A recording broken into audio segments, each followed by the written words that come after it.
l'attention du monde parce qu'il y a pire que ça qui va arriver. Je répète, il y a pire que ça qui va arriver. Et ces histoires d'épidémie ne peuvent pas bien se manifester, quels que soient les hommes qui sont derrière, qui ont financé pour attaquer, parce que vous le savez aussi bien que moi, que le gouvernement chinois attaque les États-Unis d'Amérique. Et vous le savez, au commencement, il n'y a que 2 nations qui furent attaquées avec ce virus. C'est la Chine et c'est l'Iran. Et vous savez que ce sont les 2 grands ennemis des États-Unis d'Amérique. Donald Trump a fait de l'Iran son cheval de bataille. Ainsi que la Chine, à cause de la guerre économique, mais aussi technologique avec la Huawei et la 5G, ainsi de suite.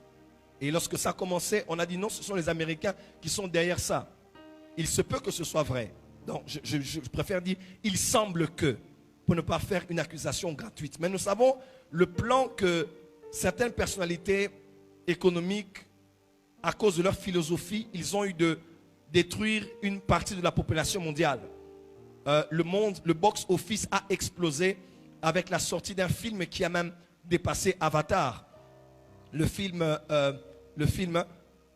Endgame de Avengers. Ok? C'est Endgame? Le tout dernier. C'est l'histoire de Thanos. Écoutez-moi, le blanc ne fait rien pour rien. C'est un monde de physique quantique. Un monde de magie avec le sorcier suprême. Un monde de multivers. Un monde de voyage astral. Un monde de sorcellerie. Un monde de technologie. Un monde d'intelligence artificielle. Rappelez-vous, Iron Man, il parle toujours avec une femme. Même Spider-Man a pris cette même technologie. On appelle ça intelligence artificielle. Ok, c'est ce qu'on a sur les iPhones, sur les Samsung et dans plusieurs autres structures. Aujourd'hui même avec le GPS, c'est ce qu'on appelle l'intelligence artificielle. C'est tout ce qu'on a cumulé dans ce film-là.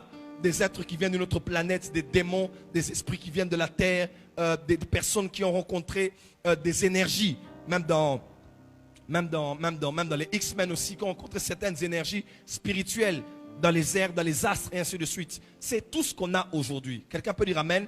Et on voit un homme qui incarne l'homme qui a attaqué la terre, qui s'appelle Thanos, qui avait pour penser de pouvoir réduire le tiers, je pense, ou la moitié de la population mondiale.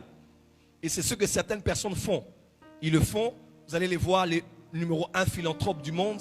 Ils donnent de l'argent, ils financent. Vous allez voir des vaccins qui viennent en Afrique, fondation telle, mais tout ce qu'ils font là, ils vont vous mettre des stérilés au point où ceux qui consomment ou ceux dont on a administré ces produits-là vont avoir des difficultés d'avoir des enfants.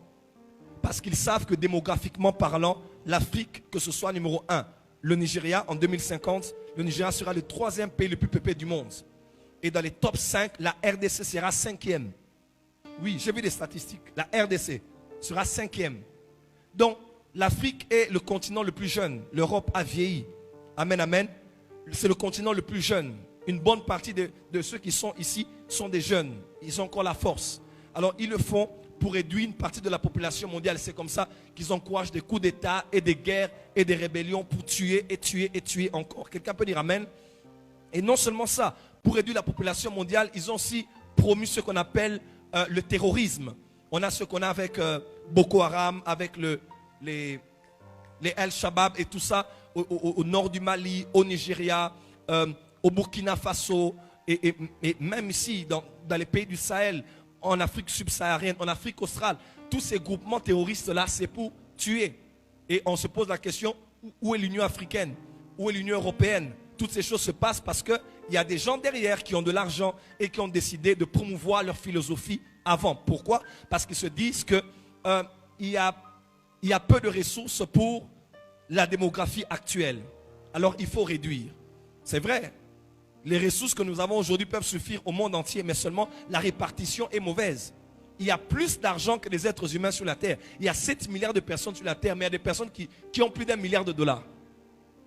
Donc, si on répartit bien la classe moyenne, et tout le monde peut vivre de manière décente, mais seulement ils ont cristallisé, ils ont isolé l'argent dans un certain milieu.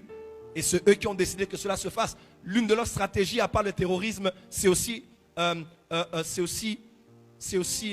l'homosexualité.